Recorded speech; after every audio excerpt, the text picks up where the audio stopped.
Hi everybody, we're going to go on a journey today and we're going to explore fate versus destiny. Is there a difference?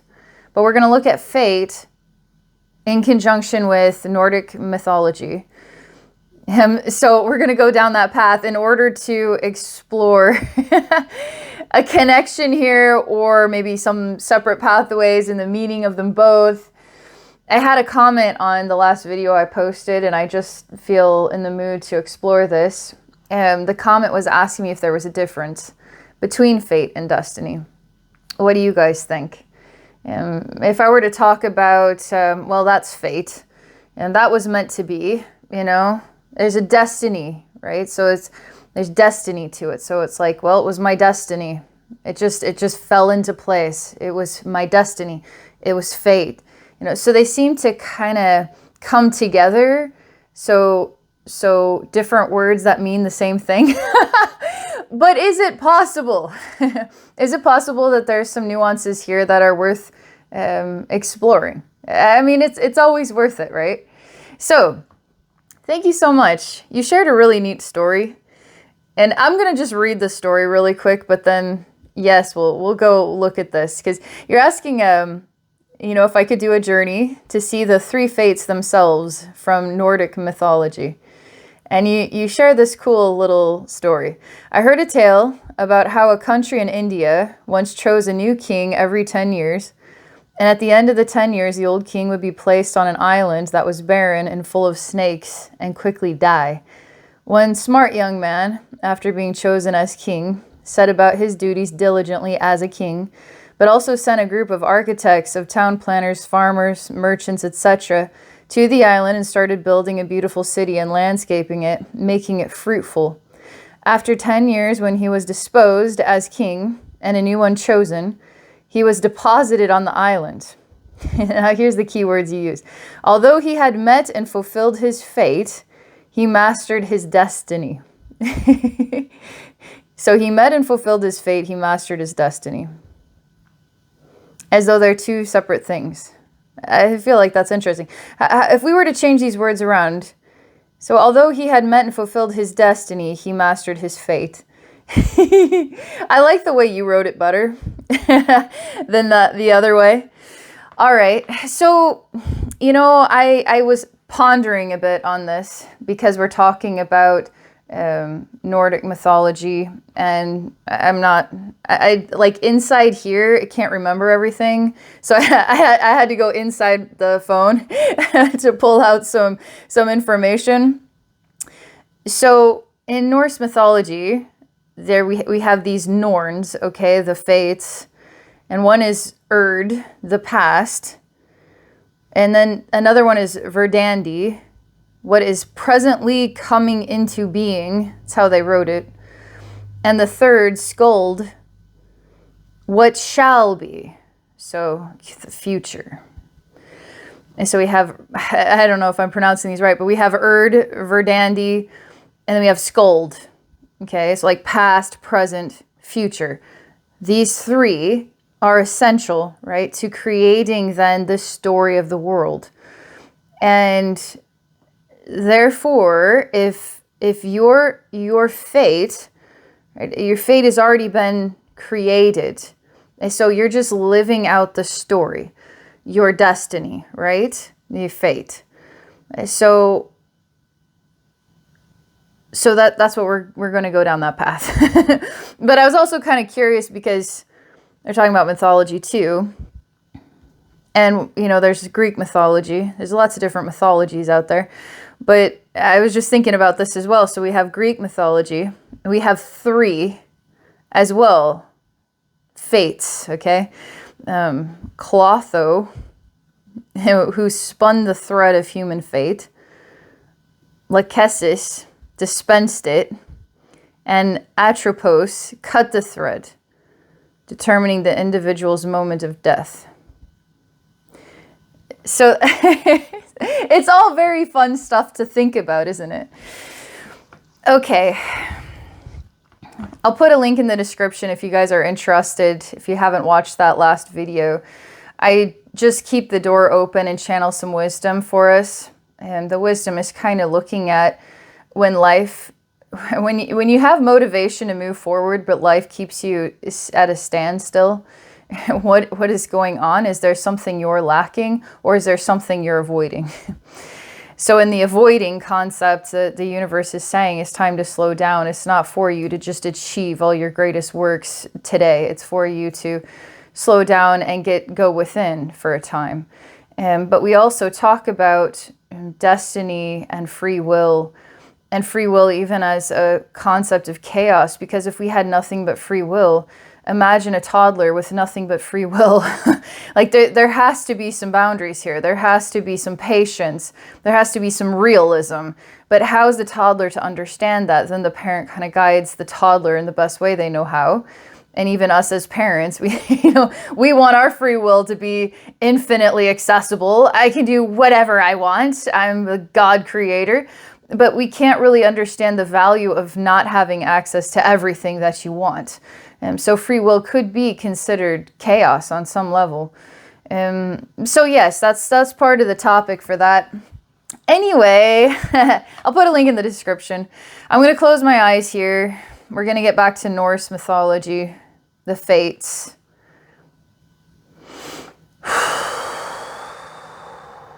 And thank you so much for your comment. It was really fun to get my wheels turning and thinking about things like this.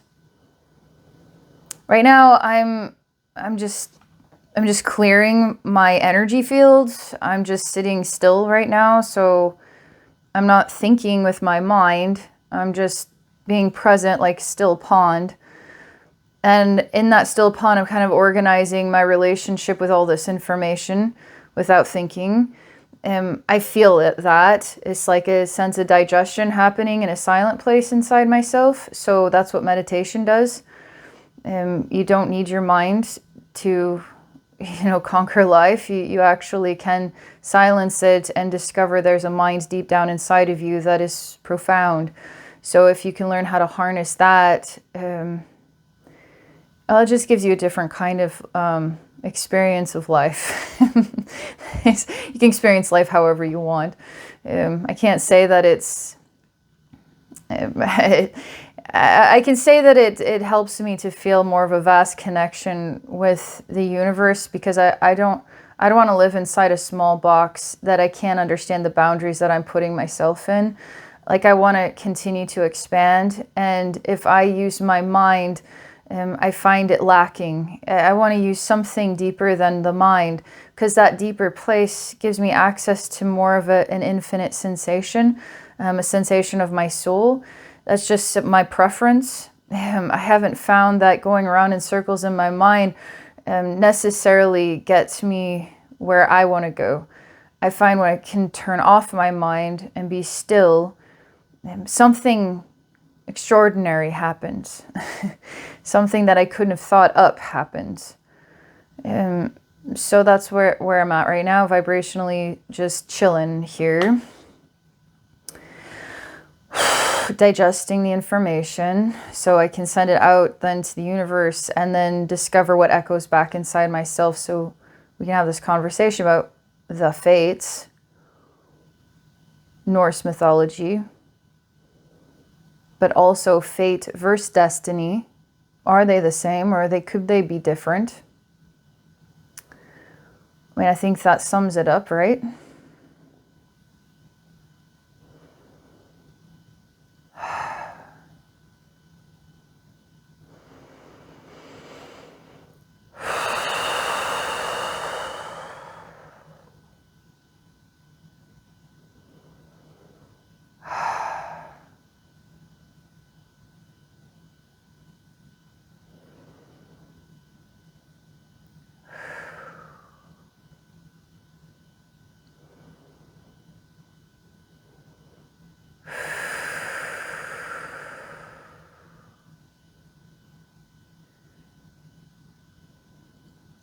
I'm still digesting.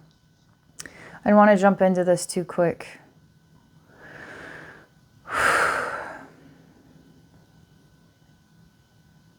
All right, so at this point, yay, we can move forward now.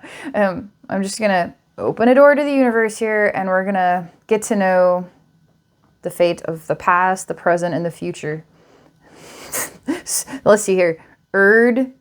Verdandi, Skuld. Something like that. Okay. Let me see what comes forward.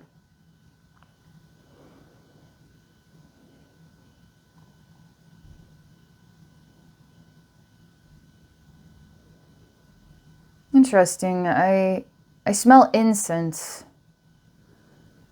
Not like a candle. It's like one of those sticks. And they smoke and they smell really nice. Smell that. I feel like I'm in a cluttered antique shop with really nice smelling incense. And it's not as if these items are on the shelf. They seem to be like maybe an earthquake happened here. Just everything seems to be scattered. So yeah, there's stuff on the shelves, but there's stuff all over the floor. And there's so much treasure here. So it's not necessarily made out of gold or silver. It's just artifacts. This could be books. This could be children's books. But they're treasures. These represent treasures, like a little rocking horse, chairs, table. It's just anything you could think of. It's like an antique shop. But it's memorable. It's like walking through a museum that you can actually purchase these treasures and bring them into your life and bring something from an old-fashioned world into a modern day world. It seems to have history or a story to it. And I hear the past, asking me if there's something that I like in here.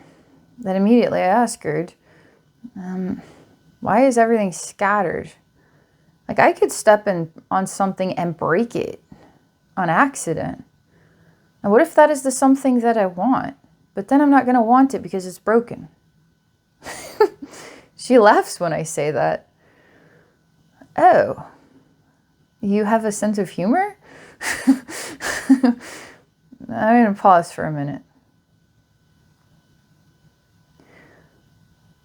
So she's wise. She's talking about what matters to people. She says that people like to buy broken things and then fix them up. And she shows me a broken house. She shows me a broken car.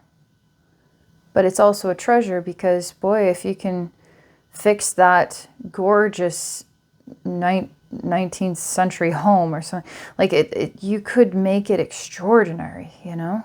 You could fix that old-fashioned car. You could have a lot of fun with that, you know?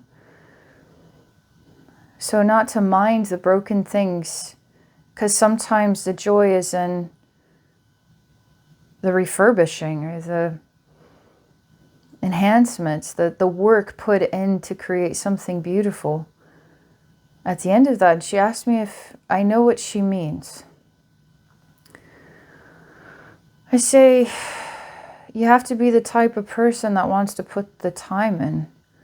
But if you want things to just come perfect, you could say. She's like, She shows me something you could buy from Walmart.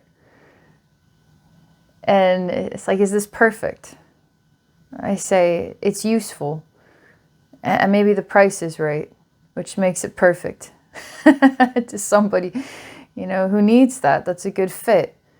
She says, but it's like, does it activate their heart? Does it spark their soul to just go conveniently buy something useful / perfect and affordable from Walmart, versus actually put their hands, their heart, their vision, their creativity, their spirit into something that might be old, not as sought after these days, and might be a little worn thin in comparison. She shows me an antique book, like the original Chaucer or something, like handwritten kind of things, like impossible. And she asks if this would be worth it. I say, yeah, that would be. But she says, why? Is it so historical? It's a profound work of art. And when I took Old English and I learned Chaucer in college, I found it mesmerizing because these are just stories, but they're perfect poetically presented stories, okay? The intelligence to create such a thing is awing to me. To even hold it would be like awing to me. I wouldn't even have to open it. Just to hold it alone would be extravagant. But I'm starting to see Erd disappear, and now I'm starting to feel the present. And it's showing me the connection between the past, the present now. And Verdandi, I think is the name. She's different. She's, it's not, I don't want to choose to see them based upon age by any means. Like the past is older and the present is maybe middle-aged or something. And then the future is young or something like that. But she's not as, she seems more clean and more sculpted or put together, maybe not as humorous on some level. But she can't access the past without the past, right? So the present can't access the past without the past, okay? So the past has to be the past. The present has to be the present. So she's showing me that she possesses this Chaucer book in the present now because the past existed, okay? So now in the present we have a precious artifact gifted to us from the past.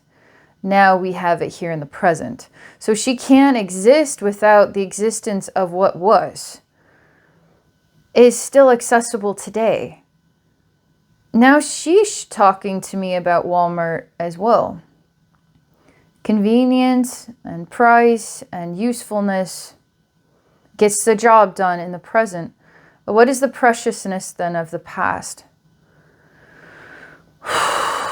So we're not really talking about fate yet. We're just talking about time, really. So all we can do is just keep going with this, okay? Okay.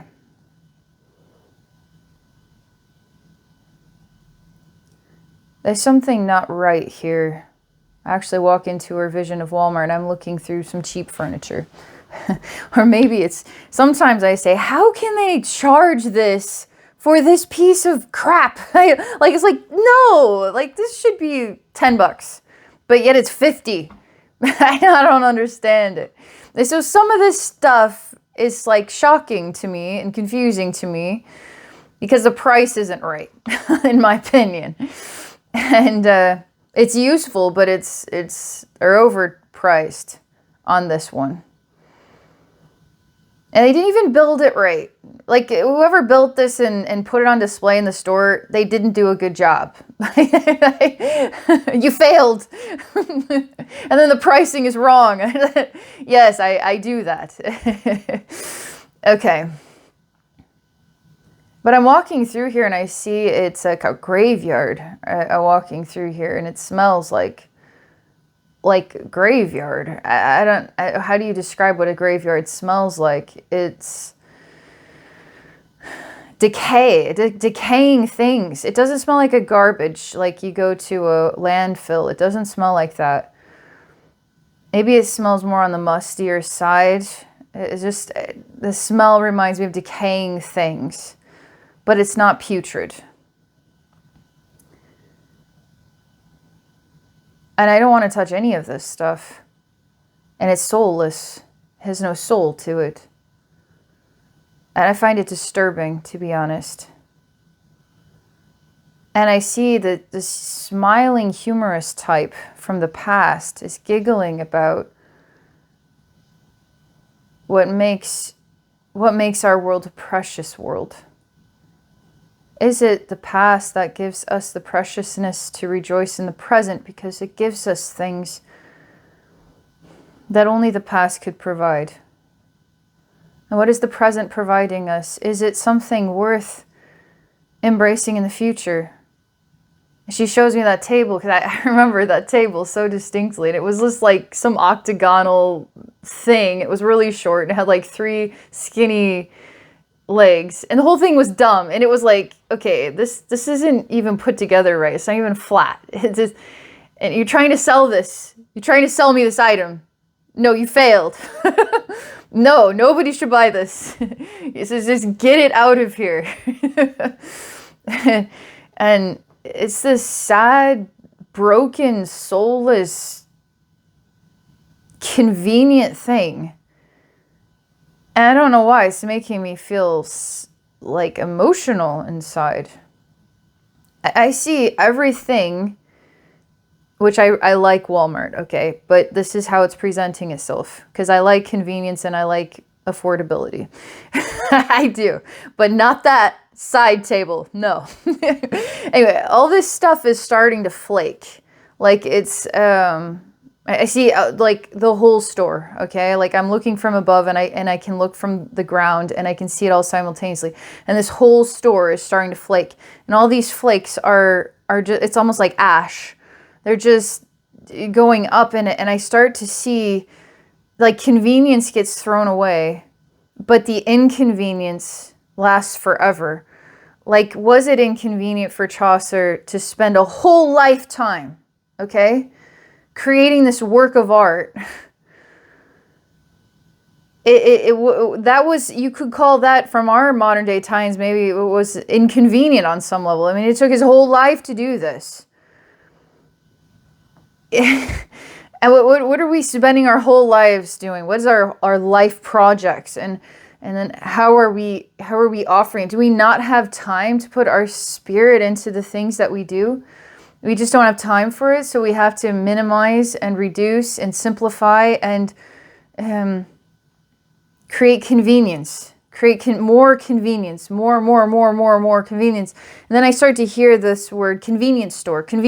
And it's just like, it's starting to overwhelm me energetically. I just like kind of tiptoeing back. And all of a sudden, I'm suddenly exposed to society, okay? I'm exposed to society and society's decision-making. And it's like, where's the backbone? Where's the joy of the inconvenience, the time taken to use your brain and your hands and your heart and to do something that could be valuable across time? Where it's accessible, like it came from the past. It found its way into that version of the present, and it will still exist in the future. And then it would be memorable across the whole collective. Like it's in a museum, you know, it's memorable to the collective. So we're going to have access to it, and generations will have access to it across time. Like the spirit of this that they're talking about is freaking top-notch. Okay, and we are selling ourselves out. We're constantly selling ourselves out over convenience. And oh man, like I feel like everything is spilling out all of a sudden. When you don't want to work through your problems, all right? So some people embrace their problems. It just doesn't mean that it's wonderful. Yay, a problem I get to embrace and work through for the next 10 years of my life. Could be 40, could be your whole life. Could be writing the Chaucer story just in your heart, okay? It's just,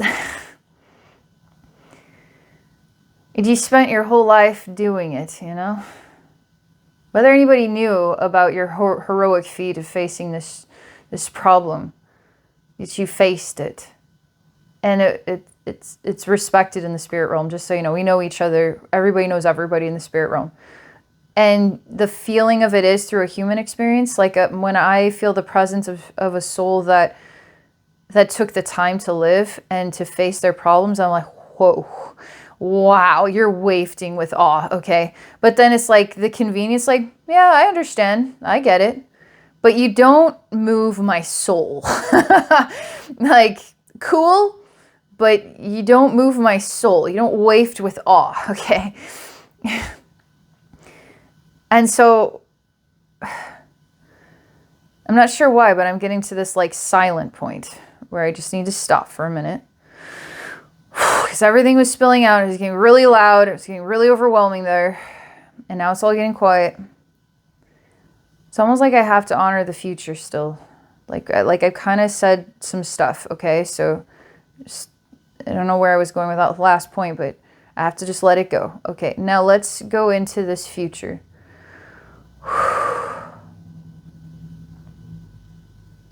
Oh man, the futures. Basically, there's sunshine that is dancing, there's sunshine that is skipping, there's sunshine singing and clapping. It's like sunshine. I have a hard time feeling connected with it. I actually feel distant to it. But I don't, it's not encouraged for me to stay distant. It's encouraged for me to connect with it. I actually dance with the future. Skuld, right. And the future wants to tell us to, okay, don't fear the future. Okay, so, okay, that's what I was talking about the present is people who face problems, and then they work through it for a lifetime and it's like wafting with awe. But then there's people who renounce it, push their problems into other people, say other people then are the problem if they aren't going to deal with their problems. And it's like such a cheap way of living. It's such a scared way of living. And sometimes it works, sometimes it doesn't work for people like this. But it's not impressive, okay? It's not awing at all. So it's like Walmart. Energetically, those who want to face their problems is like Chaucer, okay? So that's where it's like starting to take me places in not just like the material things we can interact with, but it's emotional and mental soul growth level stuff, aging even. So just living a human life and going through all the different identities that you'll have in one lifetime, and then getting to see the bigger picture through the eyes of an aged person. Like this is huge. This is just very, very huge. This is preciousness, okay? So the future, though, is like bright. Future's so bright, I gotta wear shades, okay? But it represents, Skuld represents, in the way that I'm experiencing Skuld at this time, a very bright future. And it doesn't matter how you want to analyze, like, yeah, I know what's coming and I don't like it. Like, you might actually know. Like, let's say you're a kid and you have a math test on Friday and you know it's coming and you're not great at math. The future is not bright, okay? The future is a loathing nightmare where I'm resisting my problem in the present, which is just resisting growth is all that it is. But in order to cherish, to have the past be cherished across all time, you have to embrace then your present day problem, become the Chaucer within, your own extraordinary story of your human life, and the future will always be bright. Even if it winds up challenging you yet again. Don't let the challenge, okay? It's almost like take you to a dark place. We have natural fear, natural resistance. But Skuld really insists that the future is always bright. Always bright. Even if you're present, the future that you were loathing, okay, now you're standing in the presence of the future that you're loathing. You have to see the bright side of it, okay? The future is always bright, then it makes the present bright, then the past is also bright. So this is how we conquer time, is that the future gives us the medicine to see things as bright, and we work through it when it comes through the present moment, not by taking a convenient, easy way out. It's always going to challenge us, okay? Because it's going to then change the past, which then creates this kind of present, which then the future is still telling us the same thing. No, things are bright. Fate, like your problems are create a bright future, okay? And there's nothing that feels like daunting about this at all. Nothing daunting. So do you see how we can go back and forth like this? Almost like here's the past now in the present. We have access then to the past because here it's present because of the inconvenience of what created all this extraordinary stuff in the antique shop. And now we still have access to it in the present, and then we'll have access to it in the future. And these are the things that fill our world with brightness.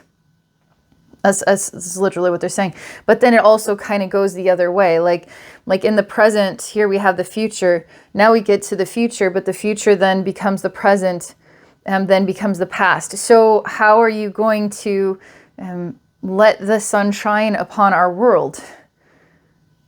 How are you going to? Okay.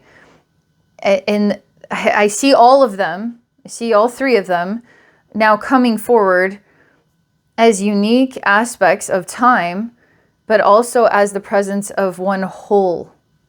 Like they also are a whole, okay? So that's how they present themselves. So knowing this, what then is fate? Because fate then is written, right? It's written in the stars. It's divinely written. Your story, you're placed into it. You are just discovering it as you go, okay? Destiny then, or fate then, to feel inspired to be. You know, can you conquer yourself today? You know, do we even know what that means? Maybe the one thing we need to do is love ourselves for the way that we are today. It gets very confusing when you really want to explore this stuff. That's why this is Silence the Human Mind, and you go into a deeper place, and then you get to experience information differently, okay? So now that I've presented these three, okay, I'm going to do the next thing, which is we're going to explore, you know, fate, the fates. How does that apply in maybe a logical, contemporary, realist world, like these fictional tales, you know, bogus stuff? Can you see the meaning, though? You see how these stories mold and shape us, and we are part of a bigger story together. And then, you know, we're living on the same planet as extraordinary people that we know about in the present because of how extraordinary they were in the past. Based on what we're told about them, you know, because the past and history, you know, can be shaped by people's perception. I loved that guy. The truth is that guy was terrible. The truth never came out about that person. They lied. We don't know, right? So that's kind of interesting, but we're all molding and shaping this world together somehow, some way. And maybe that's why we need an Erd and a Verdandi and a Skuld, so they can be the higher mind that helps weave us into this story of our world. You know, but let me see. So let's just like get real with it. Like we're just going to get practical, neutral. Let's just get real with it, okay? So fate. Just fate, okay?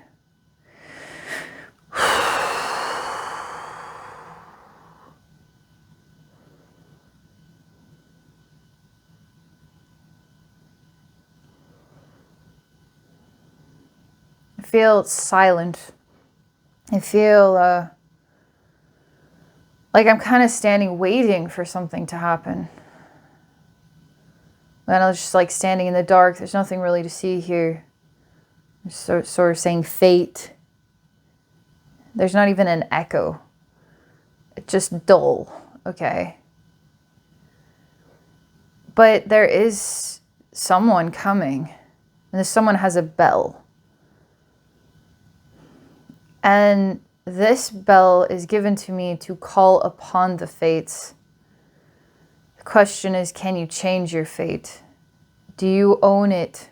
Does someone else own it? Who owns your fate?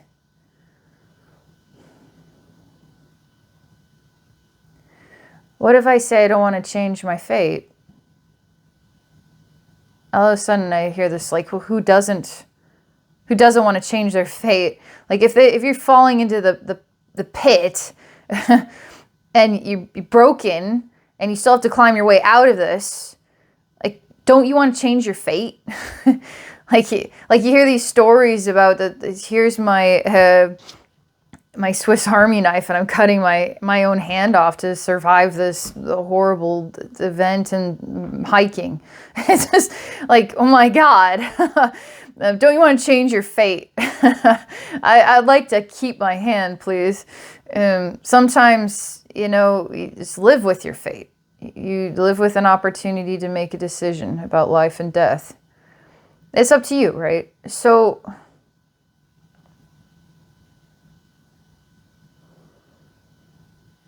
that's what I'm talking about, though. I'm talking to this being who gives me the bell and I give it back. And I say, I don't know that I can comprehend an infinite universe enough. Like, I accept the fate that is my story, that I don't know what it is. It's kind of being human, is you don't know what's going to happen. So maybe not knowing what's going to happen is a clue, okay, to how we make it a better world, if that's what you seek to do. I don't know if that's real. Like, I don't know what that means. Like, we think making it a better world is there's peace and we all get along and all the children are cared for and there's no weird stuff, sick stuff going on behind closed doors. Like, everybody has a healthy mind and a healthy heart. Like, making it a better world like that. But what if making it a better world is accepting the world as it is? Then what if we don't want to change our fate? What if we just want to find a way to see the glory in the things that aren't good are good? Because it gives us an opportunity, a window to look through, to see, but not just to look at, but to be part of something difficult. And so the difficult thing is the good thing that we renounce. But isn't that what makes a glorious golden future? We stop resisting. So I give the bell back because I'm not going to decide that I know what's best in my own fate. I'm going to let the universe decide, because the universe it's like letting something profoundly wise and that understands the balance of all time and space, all dimensions, all living things. It's unfathomable, but I'm part of that magnetic flow. So can't I just be part of that magnetic flow wherever it takes me, based upon where I'm at in the present? It will take me to where I need to go, because everything works seamlessly. So I kind of, I want to learn how to feel safe not knowing anything. It's just my thing. So then they ask, do you want your fate to be in the hands of the fates? Would I want Urd and Verdandi and Skuld to be the creator of my own life story, that it wasn't me that created it, it was the fates that created it? If I were to take this from a separated perspective, like I'm an individual, they are individuals, like there's nothing, like I'm not a part of them, they're not a part of me, on a human level, I don't want somebody deciding the way I have to live my life on a human level. But on a higher vantage point where we realize that we're all part of each other, they're everybody. I'm also everybody. And so it doesn't mean anything to me. So if they decide my fate, it's no different than God deciding my fate, or the universe deciding my fate, or I myself deciding my own fate from a higher vantage point, or something like this. There's no singularity. There's only wholeness. Like the universe is all combined. It creates one. It's like it's whole. Okay, but through the human experience, we're all separate. Like I don't know how to be you, and you don't know how to be me, and that's part of the joy. Okay, so I can't really answer that because I can't see them in the way that we're talking about, in a way that the fates decide.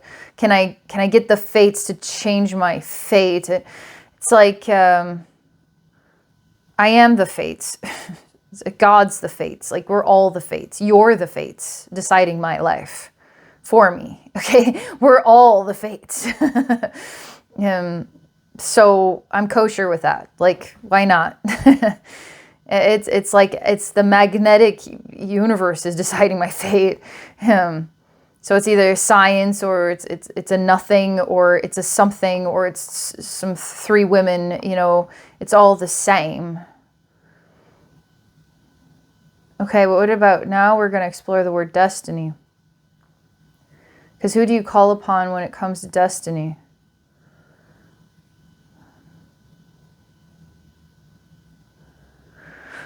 Something is about this one is very draining and very tiring. I feel alone with it. Again, I'm still in the dark. There's no being handing me a bell. It just feels like very, very alone, bewildering.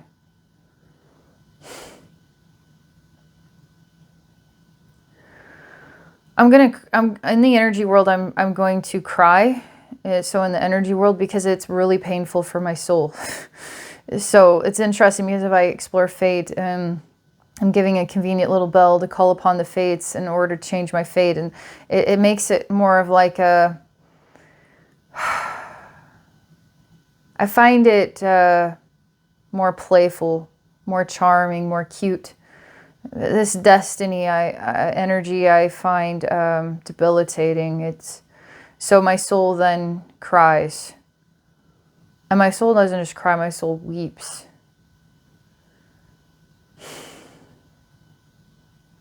And I feel shattered from the inside, although I'm still put together. Why is the energy of fate so much more lighthearted? The energy of destiny is so much more debilitating. It's just really hard to sit with it.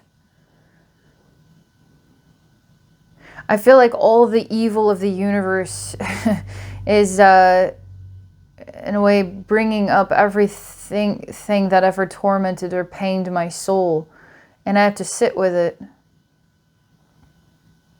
And I don't use any bell to call upon the fates to change this experience. I just learn how to grow through it. Something about that statement is important.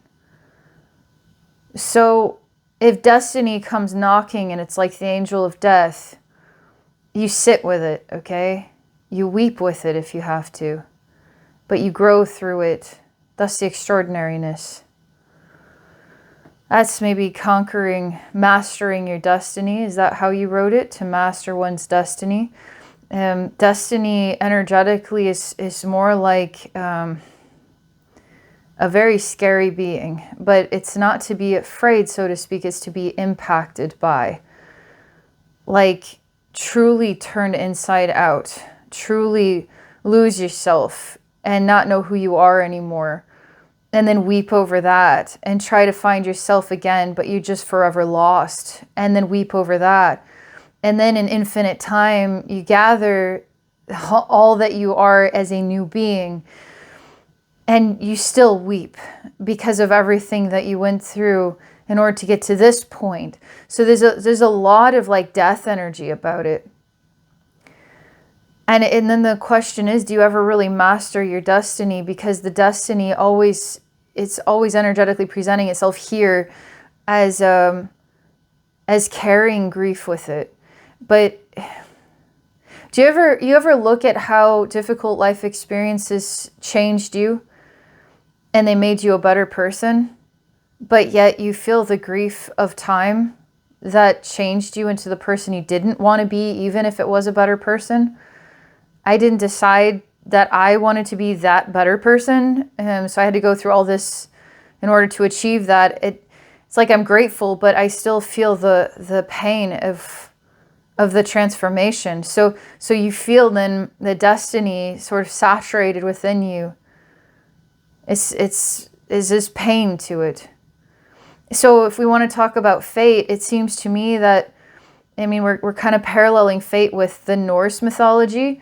So here we have the word fate, but then we have the word fate in conjunction with Norse mythology. So if I'm doing a journey into anything, how I work with a specific language, like the frequency of the fates, the word fate, and then destiny, and how these intermix and what all these things mean, that's going to take me to a very specific thread of a viewpoint that could be different if I just change the variables just a little bit. Then I look through another specific thread. So everything is microscopic, okay, to the tiniest little detail, and you can see from many different angles. The more time that you explore, the more then you will gain. So this is the most essential I could share with all of you on this. So fates, and then fate, frequency-wise, is more playful, more childlike, more, I don't know. There's something fun and cartoonish about it, okay? It just, I can tolerate that, but destiny is really authentic. It's really raw. It's really real. It's kind of angel of death level stuff. I don't know how do you resurrect from that state. And maybe that's where the fates come in to show you the messages that help you remember the golden light of the future, like Skuld. Like maybe we need to blend these two together to see the childlike energy and this death energy, so that we can keep looking for that light and letting that light be the truth. So you conquered a great problem, but it didn't make you happy. But there is still a great golden light about that, whether you can feel it or not. And there's still an antique shop, right? There's still the present where you could hold the Chaucer book or go buy the cheap Walmart, side table, with all the decaying and convenient items, that are disappearing in time instead of being held across time to be celebrated for generations. The golden light that we give to each other in the future, then we give to ourselves in the future too, which just becomes the present, which then will eventually become the past for the future yet again. So this is what we've got. Hope you enjoyed that. Thank you guys for listening. Thank you guys for being a part of my life here on YouTube, for your comments, your kindness. If any of you are interested in having me do a journey, I share psychic wisdom and energy healing. You can ask me anything. And I take the same approach. And I take a look at what you have to share. I go deep. I send the echo out into the universe. The universe echoes back a whole complex meaning for you. And through that meaning, then I can help you face your fears, or help you find empowerment through the story or through the images that come to me, what I'm assessing. I guess that's anything. You can book a session at my website at abbeynormalswisdomquest.com. You can also find me on Patreon doing live streaming out there. You can find me on Patreon at patreon.com/abbeynormalswisdomquest. Have a great day, everybody.